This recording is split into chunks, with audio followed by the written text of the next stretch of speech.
Graça e paz, Deus vos abençoe rica, poderosa e abundantemente. Sempre um privilégio poder ministrar a palavra de Deus, sempre uma honra e estar na nossa igreja, apesar do momento, mas saber que você está aí do outro lado da tela, acompanhando, sendo ministrado e cultuando a Deus, é sempre um privilégio. E o meu desejo é que Deus abençoe sua vida muito poderosamente em mais esse culto online. E eu quero aqui compartilhar uma porção da palavra de Deus com vocês, um texto muito conhecido mesmo, talvez um dos textos mais conhecidos da Bíblia Sagrada, sobre um dos personagens mais conhecidos da Bíblia depois de Jesus, é claro, texto de 1 Samuel 17, o desafio, a batalha entre Davi e Golias, texto muito conhecido. Eu vou me embasar aqui, vou ler alguns versículos para poder termos como base, para fazer algumas aplicações. Então, se você estiver aí na sua casa ou em algum ambiente que esteja com acesso à Bíblia Sagrada e quiser acompanhar a leitura, 1 Samuel, capítulo 17, a partir do verso 45, diz o seguinte: Davi, porém, disse ao filisteu: Tu vens a mim com espada e com lança e com escudo, porém eu vou a ti em nome do Senhor dos exércitos, o Deus dos exércitos de Israel, a quem tens afrontado. Hoje mesmo o Senhor te entregará na minha mão, e ferir-te-ei, tirar-te-ei a cabeça, e aos corpos do arraial dos filisteus darei hoje mesmo as aves do céu e as bestas da terra, e toda a terra saberá que há Deus em Israel. E saberá toda esta congregação que o Senhor salva, não com espada, nem com lança, porque do Senhor é a guerra, e Ele vos entregará na nossa mão.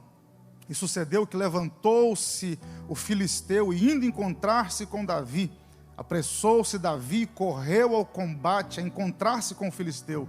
Davi meteu a mão no alforje, tomou dali uma pedra, e com a funda lhe atirou, e feriu o filisteu na testa, e a pedra se lhe cravou na testa, e caiu sobre o seu rosto em terra.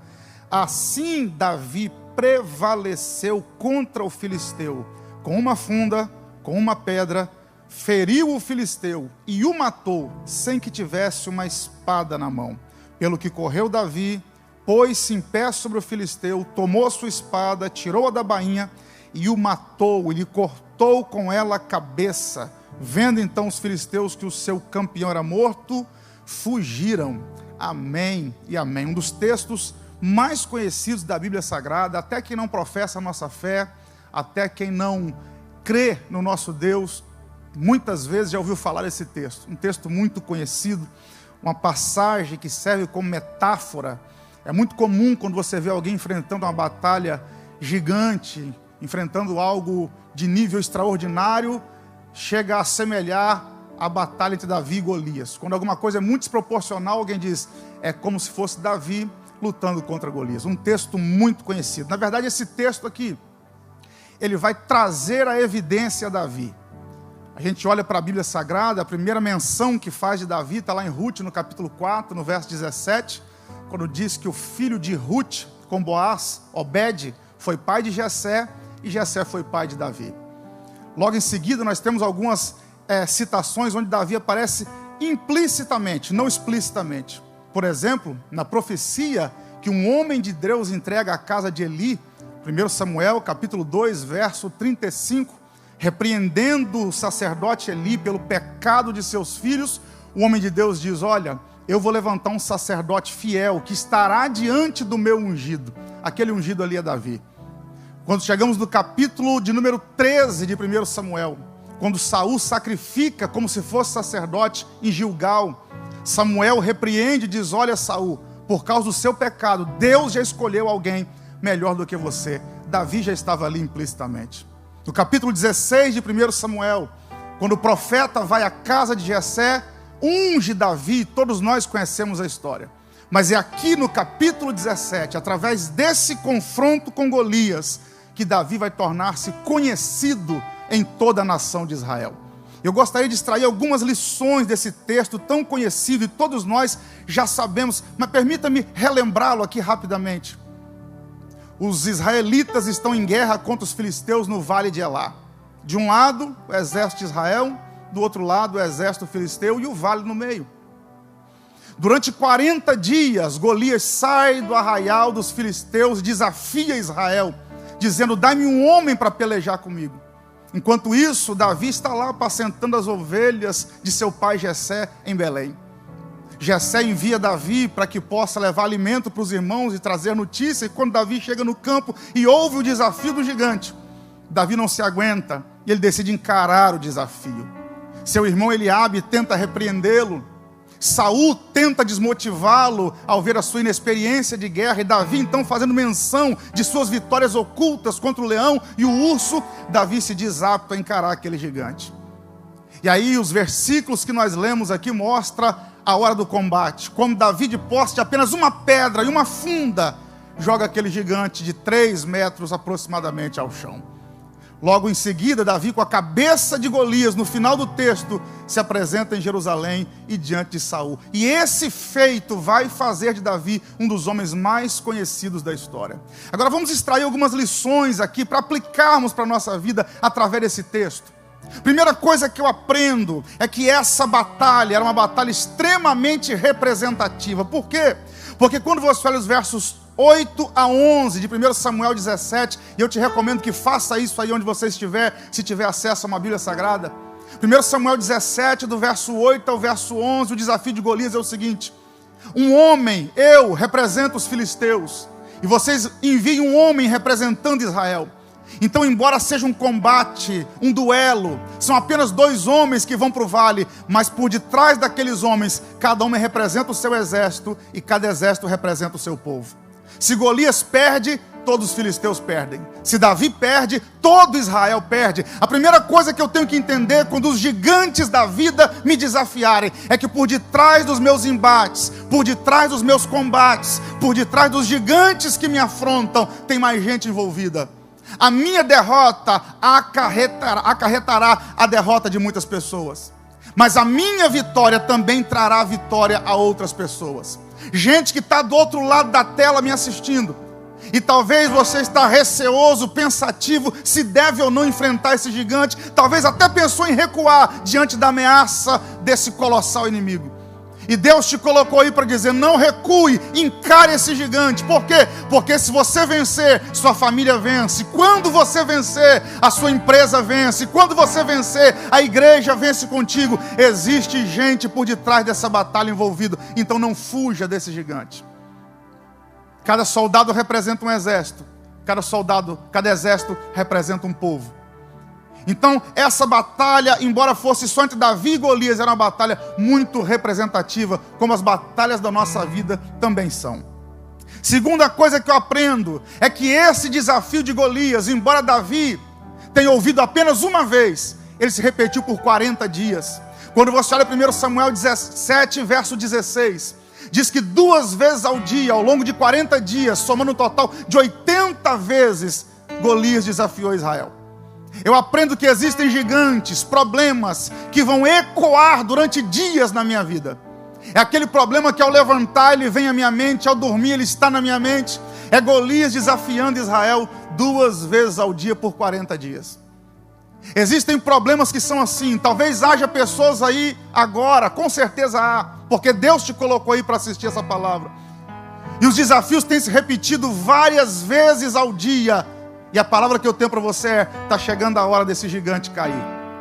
Esse desafio, esse pensamento, esse medo, essa afronta, talvez o gigante se apresente para você em forma de pessoas, em forma de uma enfermidade, de uma crise, que várias vezes ao dia fica ecoando, reverberando na sua mente, para tentar te fazer parar, para tentar te fazer desistir. Era assim que Golias fazia. Mas está chegando a hora desse gigante cair, creia. Isso é uma palavra profética, ela é simples, mas ela é profética. Talvez o que se repete na sua mente sejam pensamentos de derrota, de tristeza, sentimentos de angústia que se repetem. Porque existem desafios que se apresentam várias vezes na nossa vida. Era assim que Golias fazia com Israel, era a estratégia do inimigo filisteu. A terceira lição que eu aprendo, e essa é de extrema importância, redobre a atenção onde você estiver. Eu aprendo quando eu olho para 1 Samuel 17, depois você leia com calma, verso 3, 4, verso 23, 24 e 25. Quando nós olhamos para esse texto, eu vou até fazer menção dele. Verso 3 e 4 de 1 Samuel 17, olha o que diz: os filisteus estavam no monte da banda da Além, os israelitas estavam no outro monte da banda da Quem, e o vale estava entre eles. Verso 4, então saiu do arraial dos filisteus um homem guerreiro. Repare, saiu um homem guerreiro cujo nome era Golias. Verso 8, e parou e clamou às companhias de Israel. Repare que Golias sai do arraial dos filisteus, para no vale e clama aos filhos de Israel. Pede para que um homem dessa peleja contra ele. Agora repare, mais adiante, verso 23, 24 e 25. 40 dias depois que ninguém aceitou o desafio, estando ele ainda falando com eles, eis que vinha subindo do exército dos filisteus um homem guerreiro, cujo nome era Golias, o filisteu de Gate. Falou conforme aquelas palavras e Davi as ouviu. Verso 24, porém todos os homens de Israel, vendo aquele homem, fugiam de diante dele e temiam grandemente. E diziam os homens de Israel: viste aquele homem que subiu? Pois subiu para afrontar a Israel. Repare que no começo do texto, Golias está do outro lado do vale. De repente ele está parado no vale no verso 8. E agora verso 23, 24 e 25. Os homens de Israel fogem de diante de Golias, porque Golias sobe ao arraial de Israel. Como ninguém aceitou o desafio desde o primeiro dia, Golias foi ganhando espaço. Ao invés de desafiar Israel do outro lado do vale, Golias agora está entrando no arraial de Israel. E os homens fogem de diante de Golias, porque Golias está passeando no meio do arraial dos homens de Israel. Sabe o que eu aprendo? Existem gigantes que, se não forem enfrentados, eles vão continuar crescendo. Existem gigantes que, se não forem encarados de imediato, eles vão ganhar mais força, vão ganhar território. Problemas que começaram na rua começam a alcançar a sua casa. Uma palavra dita de maneira atravessada torna-se uma discussão. Coisas pequenas às vezes ganham proporções maiores. É como uma bola de neve. Ou você a para no início, ela pode tornar-se uma grande avalanche. Existem gigantes que crescem se não forem enfrentados. E eu sei o que eu estou dizendo aqui. Deus colocou pessoas do outro lado dessa tela, dessa televisão, desse celular, para dizer: enfrente agora esse gigante, antes que ele cresça mais na sua vida. Não permita esse inimigo continuar crescendo. Quarta coisa que eu aprendo em 1 Samuel 17. Em batalhas como essa, aprenda a fazer as perguntas certas. 1 Samuel 17, 26. Eu acho isso aqui extraordinário. Então falou Davi aos homens que estavam com ele, dizendo: que farão aquele homem que ferira este filisteu e tirar a afronta de sobre Israel? Eu estou usando a versão Almeida Revista e Corrigida. Quem é, pois, este incircunciso filisteu para afrontar os exércitos do Deus vivo? Deixa eu te dar uma informação que você já sabe, só vou relembrá-la. O verso 26 de 1 Samuel 17 é a primeira vez que a Bíblia registra uma fala de Davi. Em 1 Samuel 16, Davi é ungido rei, mas a Bíblia não registra uma fala de Davi. A primeira fala de Davi que a Bíblia registra é 1 Samuel 17, 26. Davi chega no arraial e diz: o que se fará ao homem que matar esse gigante? E quem é este incircunciso? E eu gosto disso porque a primeira fala de Davi são duas perguntas. Em outras versões, a primeira pergunta é: qual a recompensa para quem matar esse gigante? E a segunda: quem é esse gigante? Quando eu li isso aqui, eu rememorava o texto hoje pela manhã, antes de vir aqui ministrar, e eu me lembrei da palavra do filósofo Voltaire, filósofo francês do final do século XVIII, aliás, do início do século XVIII. E Voltaire, certa feita, disse que a sabedoria de um homem é conhecida mais pelas perguntas que ele faz do que pelas respostas que ele dá. E Davi começa perguntando, e olha a pergunta como é pertinente: qual a recompensa para quem matar esse gigante? E quem é esse gigante? Talvez você deva fazer perguntas durante essa batalha. E a pergunta é: qual a recompensa? O que há de acontecer se eu vencer esse gigante? E se você parar para pensar, para se questionar, para perguntar se haverá uma recompensa, eu tenho uma resposta para você. Qual é? Sempre há uma recompensa para quem vence gigante. Sempre há uma recompensa para quem encara desafios. Eu nunca vi recompensa para covarde e para medroso, mas para quem encara gigante, Deus sempre tem uma recompensa aguardando por ele no final. Então faça-se essa pergunta: O que a minha família vai ganhar se eu derrotar esse gigante? O que meu ministério vai ganhar se eu derrotar esse gigante? E eu te garanto, há uma recompensa para quem derrota gigantes. Aprenda a fazer as perguntas certas. Segunda pergunta de Davi: quem é este homem? Isso aqui é pejorativo. Davi não diz quem é esse gigante, não. Davi não vai acentuar nem pontuar a força daquele gigante, mas vai pontuar a força do seu Deus. Quem é esse gigante? Os 3 metros de altura de Golias nada são diante da potência, da onipotência do Deus que eu sirvo. Quem é esse homem para desafiar o Deus que nós servimos? Aprenda a fazer as perguntas certas na hora da batalha. Mais uma lição que eu aprendo é que sempre haverá alguém para julgar as minhas motivações na hora da batalha. Porque Davi pergunta qual a recompensa. Alguém diz: olha, quem matar esse gigante, a família dele nunca mais paga imposto, o rei vai dar tesouros e vai entregar a filha dele para se casar. Quando Eliabe percebe que Davi está questionando, o irmão mais velho de Davi, Eliabe, vai até Davi e diz: com quem você deixou aquelas poucas ovelhas? Eu conheço a presunção do seu coração, você veio aqui só para espiar o campo de batalha. Eliabe não sabia que Davi tinha deixado alguém responsável pelas ovelhas. Depois você lê 1 Samuel 17, verso 28 a 30. E Davi só estava no vale porque o mesmo pai que mandou ele cuidar de ovelhas foi o pai que mandou ele para o vale. Sempre haverá alguém disposto a julgar as nossas verdadeiras intenções ou motivações. Mas aí aprenda essa lição: o Deus, o Pai que te manda cuidar das ovelhas, também é o Pai que te manda para o vale, porque há uma vitória te aguardando lá. Agora eu gosto muito do que Davi faz aqui. Por quê? Porque Davi não perde o foco. Davi sabe quem é o verdadeiro inimigo. Quando você olha para a atitude de Davi, o texto diz que Davi se desvia, verso 30, e desviou-se dele para o outro lado e falou conforme aquela palavra. Quando Eliabe tenta desmotivar Davi, Davi se desvia dele. Sabe o que eu lembrei aqui? Da segunda carta de Paulo a Timóteo. Lá no capítulo 4, no verso 7, Paulo, encerrando a sua carreira, Paulo diz: combati o bom combate. Sabe o que eu aprendo com Davi e com Paulo? É que existem combates que a gente não deve entrar neles. Existem combates que não são bons, e esse aqui não é um bom combate para Davi. Por quê? Porque é contra o irmão dele. Aprenda uma coisa: Davi sabia se desviar dos combates errados. Olha para a vida de Davi. Quando Saul começou a persegui-lo, Davi começou a fugir de Saul. Foi um combate que Davi não quis enfrentar. Então repare que de Eliabe ele se desvia, de Saul ele foge, mas o gigante ele encara. A gente tem que ter discernimento para entender que tipo de combate estamos nele, se é bom ou se é ruim. E eu quero declarar aqui uma palavra profética: Deus te dará discernimento para entender qual é o combate certo que você vai ter que entrar nele. Eliabe é irmão, então a gente não luta contra irmão. Desvia, corta caminho.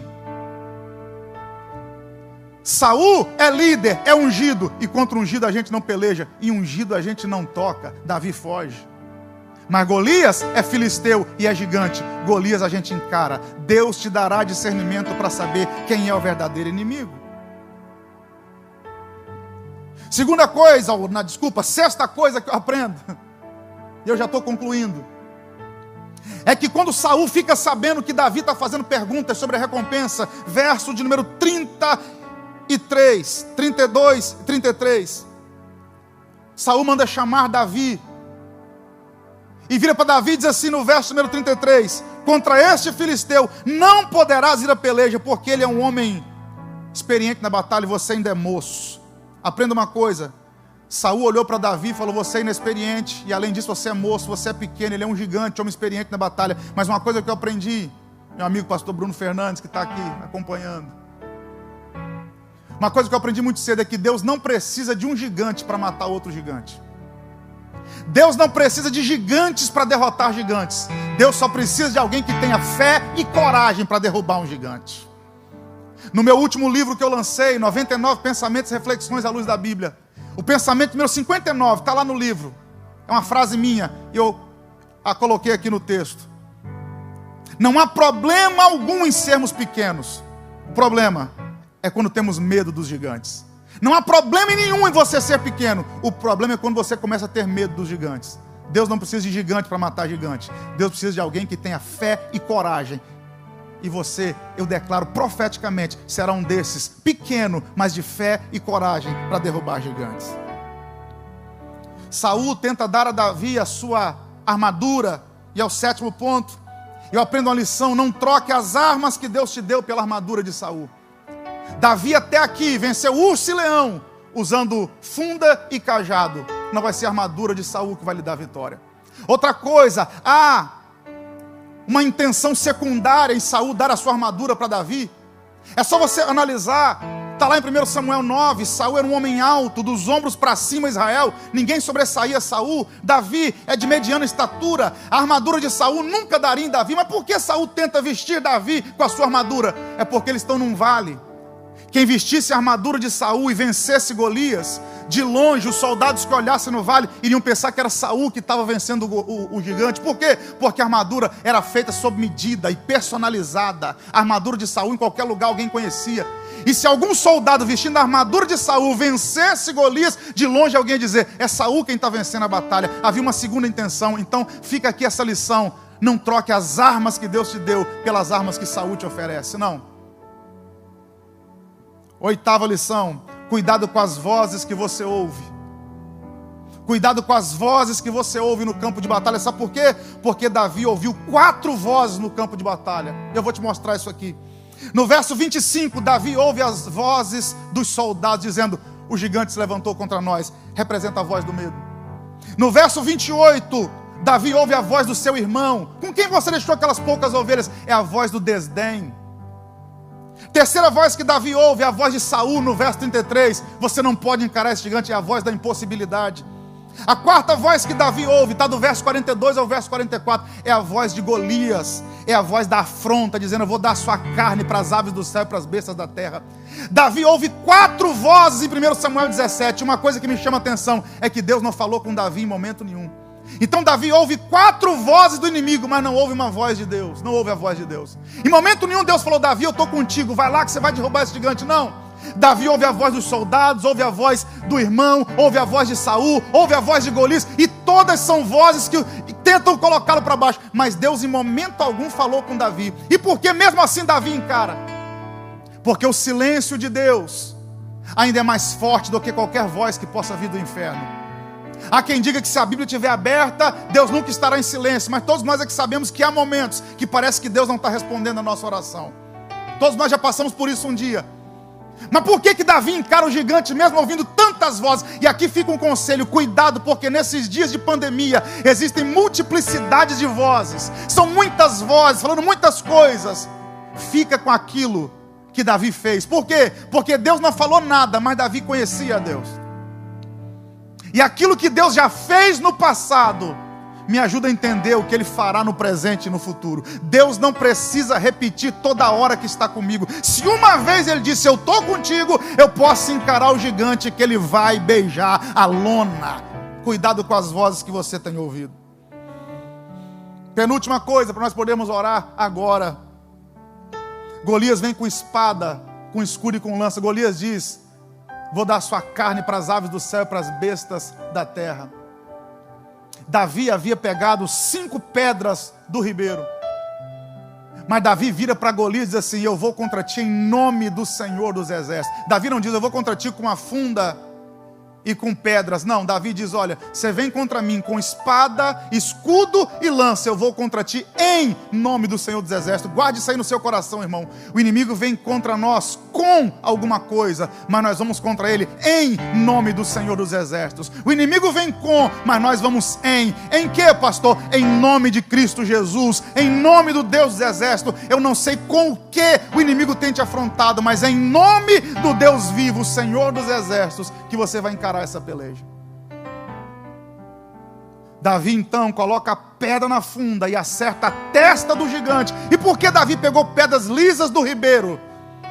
Porque pedras com ponta, a aerodinâmica delas é pior. Quanto mais lisa a pedra, mais forte, mais precisa ela vai. Quanto menos pontas houverem na pedra, a sua aerodinâmica fica melhor, a mira fica melhor. E Davi sabia disso. E a testa do gigante é cravada por uma pedra. O gigante cai. E aí o texto que eu li é bem claro. Davi sobe no gigante, caído ao chão agora, debaixo dos seus pés, decepa a sua cabeça. E olha o que diz o verso 57. Voltou, pois, Davi de ferir o filisteu.